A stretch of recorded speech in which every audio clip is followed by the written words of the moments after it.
The Real McCoys, starring Walter Brennan, created by Irving Pincus. Want you to meet the family known as the Real McCoys. That's Grandpappy Amos, the head of the clan. He roars like a lion, but he's gentle as a lamb. And now here's Luke, who beams with joy since he may take Mrs. Luke McCoy. From West Virginia they came to stay in sunny California. Old Grandpappy Amos and the girls and the boys of the family known as the Real McCoys. There we was in each other's arms. Me and that doggone grizzly bear. Just a squeezing and a squeezing. Doggone grizzly bear? Must have been 10, 15 feet high, looking down at me and a grinning. And them corn-sun teeth are shining in the sun. Was his corn-sun teeth sharp, Grandpa? Sharp? See, they were so sharp I could stick them through the eye of a needle without touching either side. Then what'd you do, Grandpa? What'd you do? Well, I didn't have much choice, considering I didn't have a gun or a knife, so I just outsclosed the ornery critter. Boy, you can just about do anything, can't you, Grandpa? Well, I reckon I ain't going to start lying to you now. Truth is, I can. You're just about perfect, ain't you? Well, I don't go around blowing my own horn. Amos, am I lucky to have a grandpa like you to learn from? I reckon I'm the luckiest fellow in the whole darn world. No, it ain't Grawdern, it's Gardern. Gar from Garley and Dern from Gardern. Oh, thanks, Grandpa. It's all right. I guess that's what Grandpa's is for. To learn the young'uns. That's the best way to do it, too, is be a shining example. Hey, boy? If you say so. I do, boy, I do. Senor Alva, what are you and little Luke doing? Well, what does it look like we're doing? We're fishing, that's what we're doing. Oh. Well, I think I better get you another barrel. There's no fish in this one. It ain't got nothing to do with it. Man don't just go fishing to catch fish. Goes fishing to catch up on his thinking. Little Luke, where you been? Kate's been wondering where you were. I'm right here. Well, you know it, but she doesn't. Now, you get in there and help her. Now, just a minute, girl. Since when is a female go ordering men folk around? Since when does a female go ordering men folk around? He'll be in when he feels like it. When I feel like it. Well, we'll just see what Kate has to say about this. Let's us men folk go in and see what the female wants. Yeah, let's us men folk go see what the female wants. What are you limping for? Sure? Well, my shy he's hurting me. So's mine.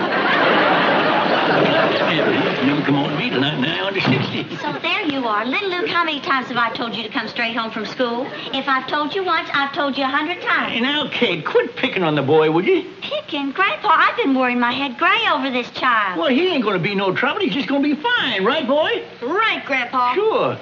Uh-oh. What is it, son? There may be some kind of trouble, Grandpa. Teacher said to give you this note. Oh, he knows I can't read. God darn it, anything I hate is ignorance. Read it, Kate, will you? What have you done now, little Luke? Nothing, Kate. Leastwise, nothing that I know about.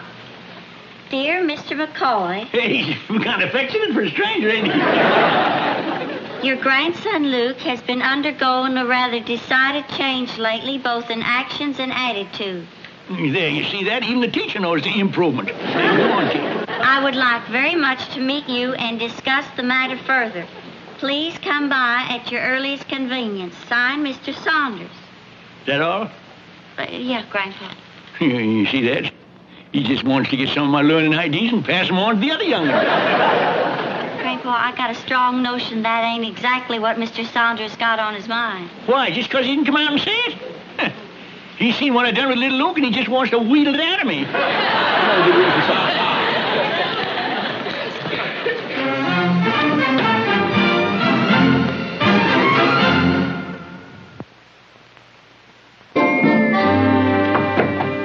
Come in.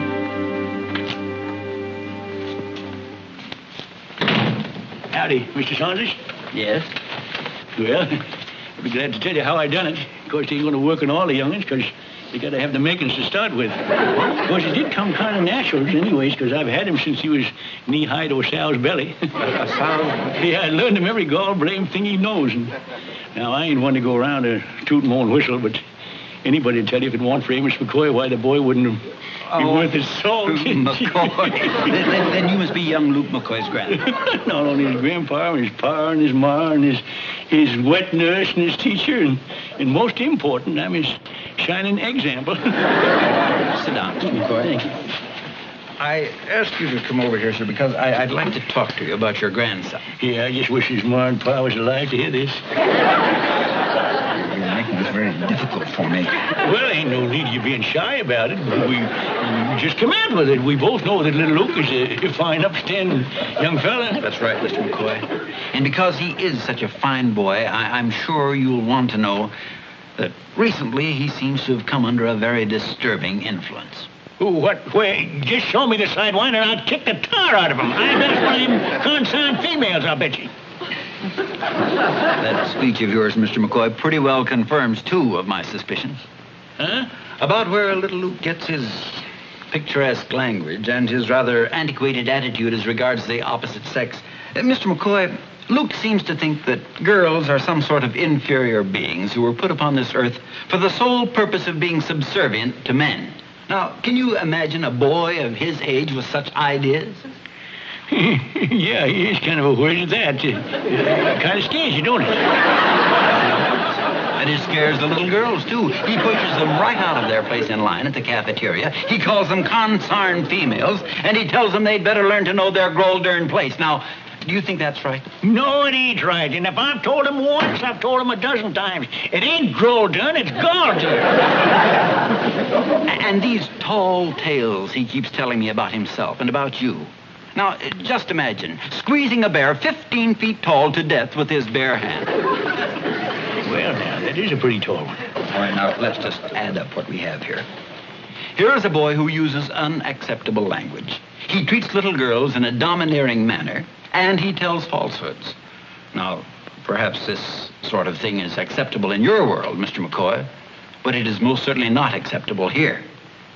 Well, there's probably nothing that we can do about your influence on him, but there is something we can do about his influence on the other children. Well, now, just a minute. Are you trying to tell me that little Luke is a bad influence? No, Mr. McCoy. I'm telling you that you are.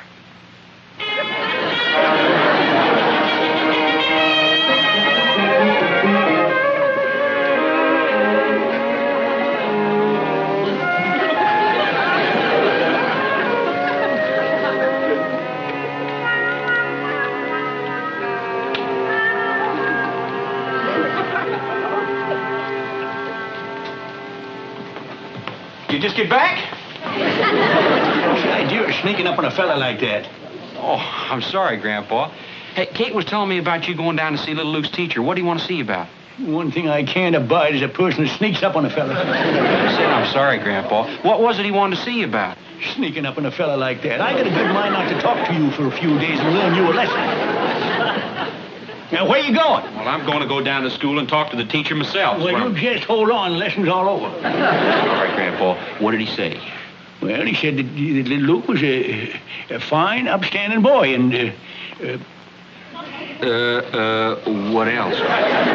just a big fuss over nothing. Besides, a man of my age has got a right to bust out now and then. What am I supposed to do when things go wrong or I feel cantankerous? I'm supposed to say, oh, pickles or something?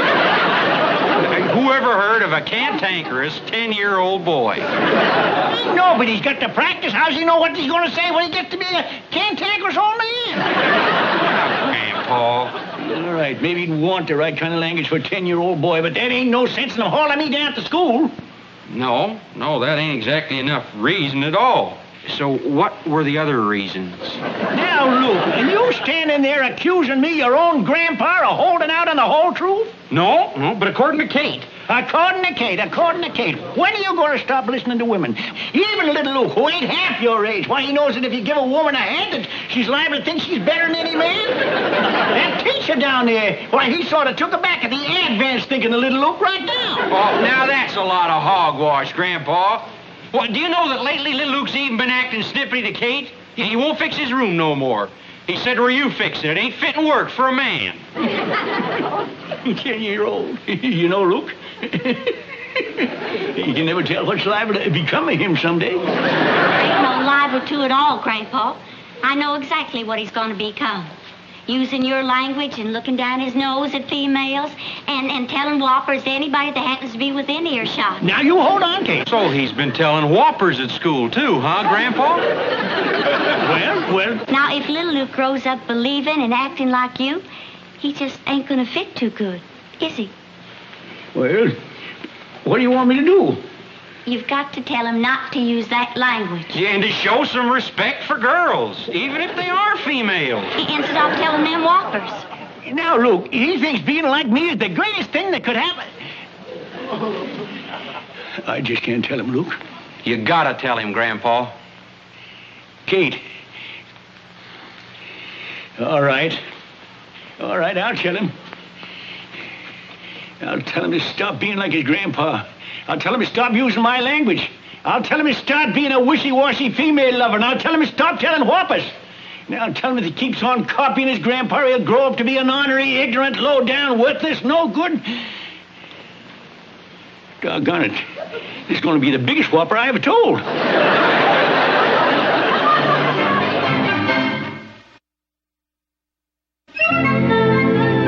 Well, son, what I've been trying to tell you is you got to cut out using them words like garden and consign and words like that. Why, Grandpa? Well, because your teacher said... Well, you just ain't fitting. Oh, you've been saying things that ain't fitting? Me? Well, don't you get fresh with me, boy. But you said... Well, it's different. It's fitting for an old man, but it ain't for a young sprout. And that goes for treating females and telling whoppers. But why? But why? You ain't very bright this afternoon, are you? Yes, sir, Grandpa. But ain't an older man supposed to be smarter than a young boy? Of course. Man, ain't he supposed to teach a young one what's right and what's wrong? Like I just done for you. Grandpa, remember you told me the best way to teach a young one is by setting a shining example? Say, you've got a good memory, ain't you? Let me put it another way. I want you to be better than me. Better than you, Grandpa? Well... Better than perfect? Well, Or ain't you perfect, Grandpa? Of course I am, but just... Now, Luke, you can forget everything I just told you. I can? Yep, because I just had me an idea that'll do the same thing without me telling you what they said I got to tell you. What idea, Grandpa? You never mind, son. Oh, my sciatica. Gad blamed ornery. Oh, pickles.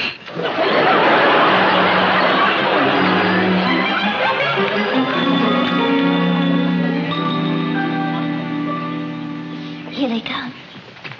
Poor Grandpa. Hi, Luke. Hi, Kate.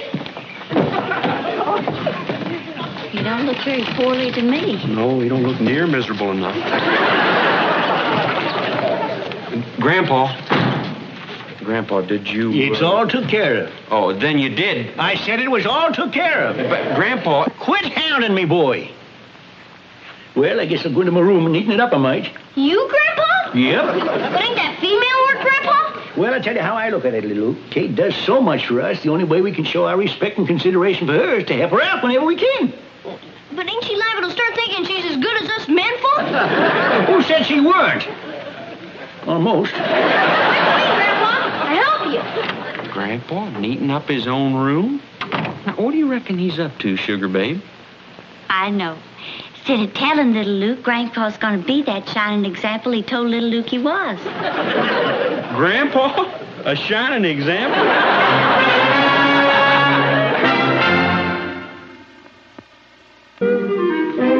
Grandpa? Yeah, boy. Does this mean you've changed your mind about men being better than women? Well, of course not. But if we don't do some of these female chores now and then, how's we going to keep reminding ourselves of how inferior they is? Some way you've been cleaning up your own rooms all week? Sure. Well, I'm pretty well reminded now, Grandpa. Can we quit for a few months? Look that way, boy. Some more, Senor Grandma. Grandma? Oh, pickles. How come you don't use them regular words no more either? Oh, I just get tired of them, that's all. Fella sure can get himself in an awful rut using the same words all the time. Now, you try old pickles. Go ahead, try it.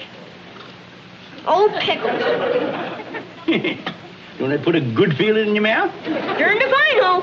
Durned. There you go. Right back again to durned. Right back in the same old rut again. Now, come on. Try old pickles. Old pickles. Well?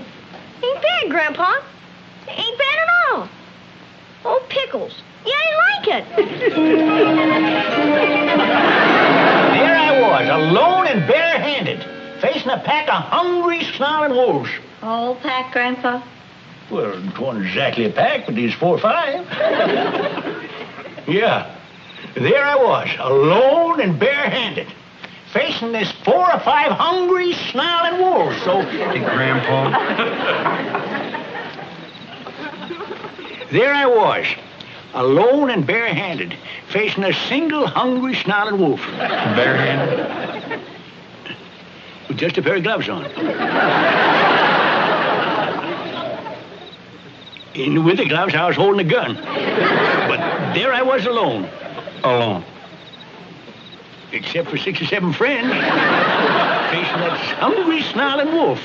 Wolf? Well, all right. I was the one that shot that hungry, snarling gopher. That was a real nice story, wasn't it, little Luke? I didn't think so. I didn't either. And this is getting more than flesh and blood can stand, God darn it. Grandpa, you said... I don't care what I said. I've been talking in a certain way and telling stories and keeping a ring on females for nigh on to 65 years. And I'd feel like a low-down polecat of a hypocrite to try and change now. And that old pickles is fitting to my mouth as a pair of lacy pants on my old mule.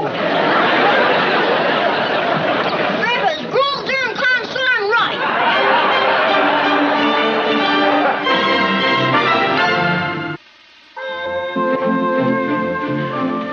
Luke, you just got to tell him, Luke. I will, sugar babe, I will. I'm just waiting for him to simmer down. You know, he stomped off last night like a bear with a burr up his nose.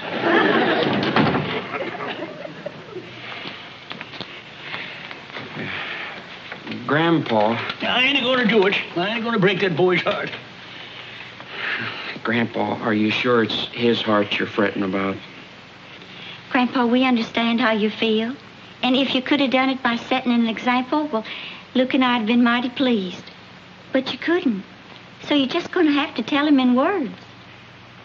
The boy looks up to me. He thinks I'm kind of... Do you ever see the look in his eye when he's studying me? And a man don't like to lose that sort of thing. I know, Grandpa, but you just got to tell him. I ain't going to tell him, and that's final. I don't see nothing so all-fired wrong about him wanting to be like his grandpa. Us McCoys has been abusing the language and telling whoppers and keeping women in their place almost since this country of ours has started. And there never was a McCoy man that come to a bad end, or a McCoy woman that left a man. I think that's pretty fair record. But times change, Grandpa, and...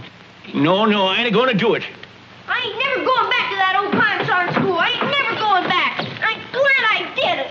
Did what? What happened? Well, we had a little trouble today. I wish I could say it isn't serious, but unfortunately it is. What happened, Mrs. Saunders? I'd do it again if you said the same things about Grandpa. Do what again? What'd you say about me? I told him that some of the things he was learning from you were wrong. Then he said you could do no wrong, that you were perfect, and then he kicked me in the shins. You kicked him in the shin. Now, Grandpa, it ain't his fault now. Sit down, little Luke. As a matter of fact, Mr. Saunders here was right. Grandpa! And I was wrong, because I ain't perfect. I'm just a foolish, selfish, ignorant old man. Well, that ain't true. No, that ain't true, little Luke. Of course, maybe Grandpa's got 1 or 2 faults, but outside of them... There ain't no outside of them. I use bad language, you know why. Because I ain't got the education to use good language. Can't read, can't write. I ain't a lawyer, I ain't a doctor, I ain't nothing. I'm only good to work with my hands.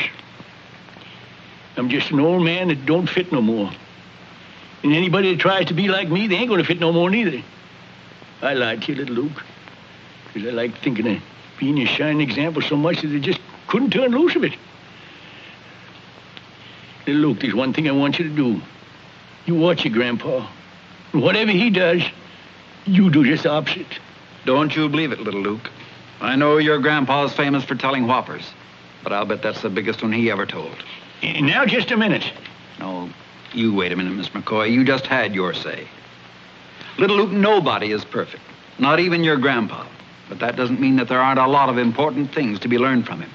And it took a heap of courage for Grandpa to fess up to his faults like that. More than that, it took unselfishness and real love. Yes, little Luke. Courage, honesty, unselfishness, and love. Those are the things to copy from your grandpa. Them other things, good speaking and good manners, them you can get from a book. But the really important things you got to get from somebody close to you, like Grandpa. And without him, all them other things got no meaning. Do you understand what we've been trying to tell you, little Luke? Sure. Outside of his language, and looking down on women and telling whoppers, my grandpa is perfect. Sorry for what I did, Mr. Saunders. That's all right, little Luke. I want to thank you, Mr. Saunders. Thank you, Kate. You, Luke. God done cold. Grandpa! What is it, boy? Your language. Well, you trying to correct an honest, unselfish, courageous, loving old man like me?